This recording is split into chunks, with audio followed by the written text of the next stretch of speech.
On va faire un petit bilan là, avant cette finale de Coupe du Monde. Ce qui est bien, c'est que cette Coupe du Monde, elle nous a montré comment l'homme il est. En fait, quand tu fais bien les choses, il y a tout le monde. Mais tu fais une petite erreur de parcours, ça y est, ça recommence. Mbappé, quand il a commencé cette Coupe du Monde, il avait une médiatisation plus bactère. Il y avait la pétition là pour qu'il quitte le Real, il y avait au moins 50 millions de signatures. Bref, tout le monde l'a insulté. Il y avait vraiment très peu de personnes qui étaient derrière lui. Très peu de personnes qui étaient derrière lui. D'ailleurs, même moi, j'étais pas derrière lui parce que je suis supporter de Madrid. Et après, bon, nous, les supporters de Madrid, on est très méchants. On est réputés pour être les supporters les plus méchants du foot. Tu fais juste un mauvais match et il n'y a pas de soutien, il n'y a pas de... Tu vois, pas le droit à l'erreur au Real. Bref. Donc, on le mettait plus bactère. Mais ça montre, en fait, en général, dans la vie, comment les gens ils sont.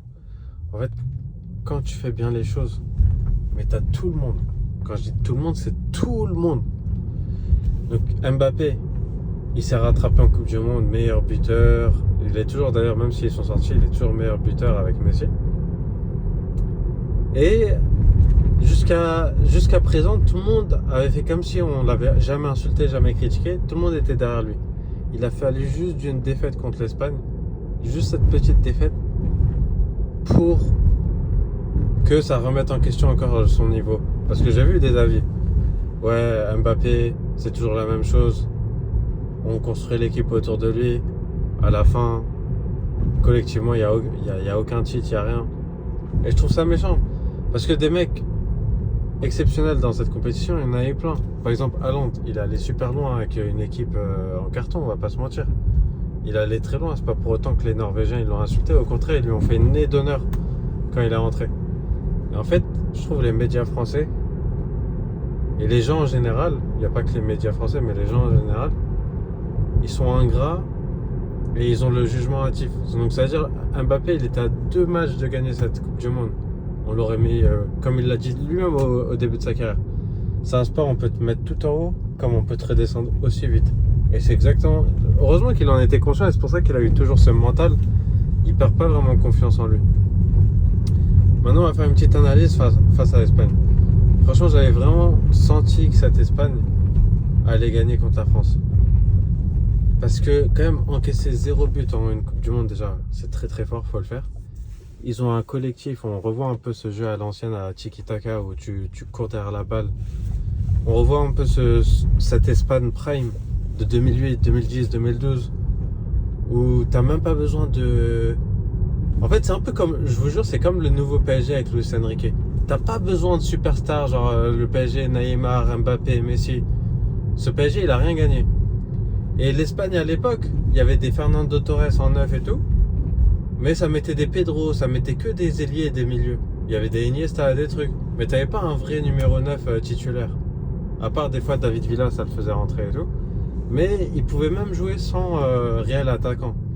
Et c'est ce qu'on retrouve un peu dans cette Espagne quand tu vois... je sais plus comment il s'appelle celui qui a les tresses là. J'allais dire Léao. Non, c'est pas lui. Ouais, vous savez très bien de qui je parle. J'ai oublié son nom là. Le Renault avec les locks. Les tresses, les locks, c'est la même chose. Bref. Il est très très très fort. Purée, j'ai oublié son nom. Bref. Jusqu'à lui, ça l'a fait rentrer à la fin du match. Je sais pas si vous vous rendez compte de la dinguerie. Et les Espagnols, ils ont un jeu collectif. Tu peux vraiment pas tester. Tu peux pas tester. Et c'est ça que je redoutais, c'est qu'ils ont une cohésion d'équipe. Tu peux réunir des gladiateurs en face d'eux. Ils te font courir n'importe qui. Parce que... bon bref. En fait, cette victoire, elle est bête. Elle est pas significative aussi de la supériorité de l'Espagne, même s'ils ont été très bons. Ils ont muselé la France. En fait, on a l'impression que c'est un remake de Maroc-France. En plus, le même score 2-0. On dirait à peu près le même match. Et on dirait que la France, cette fois-ci, c'était le Maroc. Mais quand tu regardes vraiment bien ce putain de match, bon, à la fin, au début, il y a Lucas Digne. De toute façon, il a fait un match, lui, c'était la catastrophe. D'ailleurs, PSG, je crois, il regrette déjà la signature. Il a fait vraiment le match catastrophique. Lamine Yamal, il l'a baladé comme il voulait. Donc, il fait cette erreur penalty. Bon, on part déjà avec un handicap parce que 20e minute, mais il reste le temps de rattraper. On va pas se mytho. Et à la fin, le 2-0, là, c'est. Je sais pas si vous avez analysé le but. En fait, collectivement, l'équipe de France, ça allait plutôt bien. Je vous parle de la défense. Parce que Barcola, il redescendait beaucoup. Il a même à un moment pris une balle à Lamine Yamal. C'est-à-dire que Barcola, il faisait limite des fois un travail de latéral. Mais bon, en fait, on aurait. Je sais pas, quand vous avez vu Saliba sortir du terrain, fallait se poser des questions à ce moment-là. Et moi, je me suis. Saliba, quand même, finale Champions League, grosse saison. Cet élément qui sort, je vous jure que ça peut créer un déséquilibre, ça peut un peu tuer l'équipe, et c'est vraiment ce qui s'est passé. Et ça prouve vraiment, des fois on peut je me mélange les pinceaux, on peut dépendre de certaines individualités. Et ça n'a pas loupé parce que si vous regardez le deuxième but, c'est à cause de Maxime ou Maxence Lacroix, je sais même pas. Bref, Lacroix, c'est à cause de lui. Parce que sur le 1-2, quand Dani Olmo il fait la remise, c'est Lacroix qui lâche son joueur. Il aurait jamais dû lâcher son joueur. L'autre, il est déjà pris par Upamecano. Pourquoi tu vas vers lui? Vous n'allez pas défendre à 2 joueurs sur un joueur. Et dans ton dos, ça, c'est on dirait même en district, tu fais pas des trucs comme ça. T'as laissé un joueur comme ça dans ton dos, tu peux pas faire ça.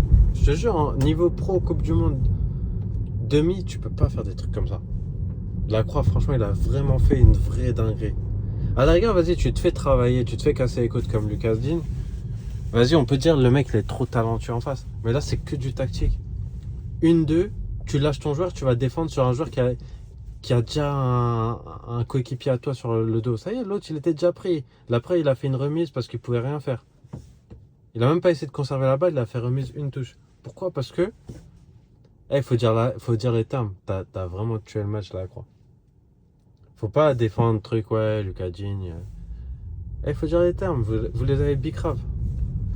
Ok, l'Espagne a très bien joué, mais si tu refais un peu les buts, il y a eu un peu de bicrave, on va pas se mytho. Mais bon, ça a prouvé encore une fois que le football, il se renouvelle. Il se renouvelle et se renouvelle. À chaque fois, il y a un style de jeu qui domine. Et je pense, vous savez, ce qui a vraiment coûté cher à l'équipe de France cette fois-ci, c'est quoi?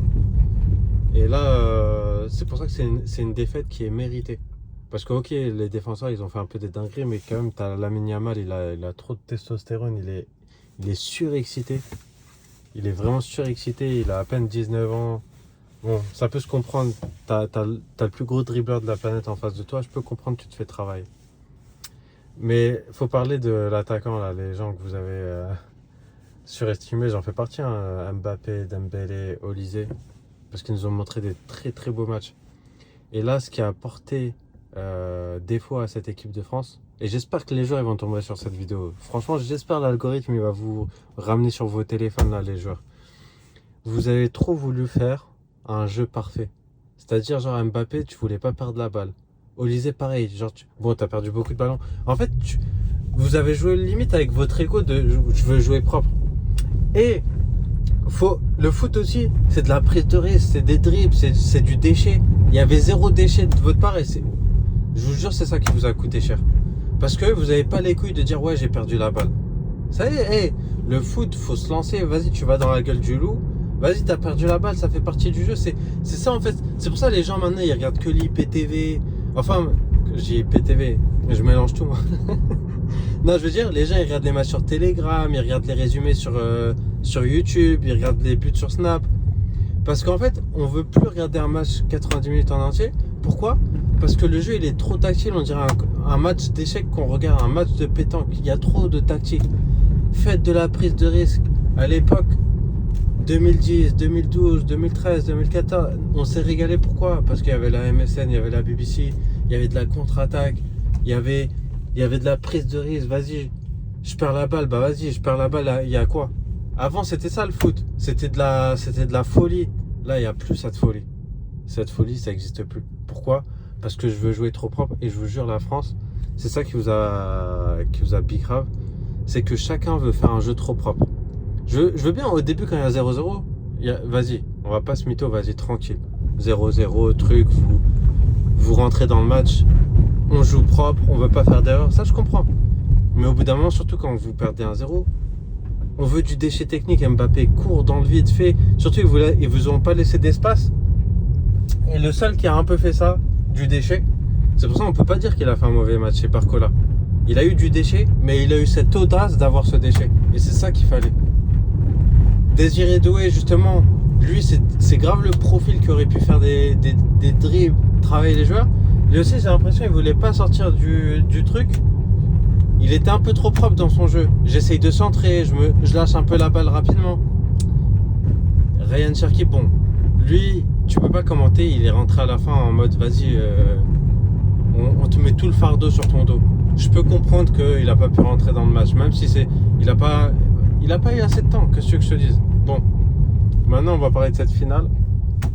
100% c'est je me mélange. 100% c'est l'Espagne qui gagne.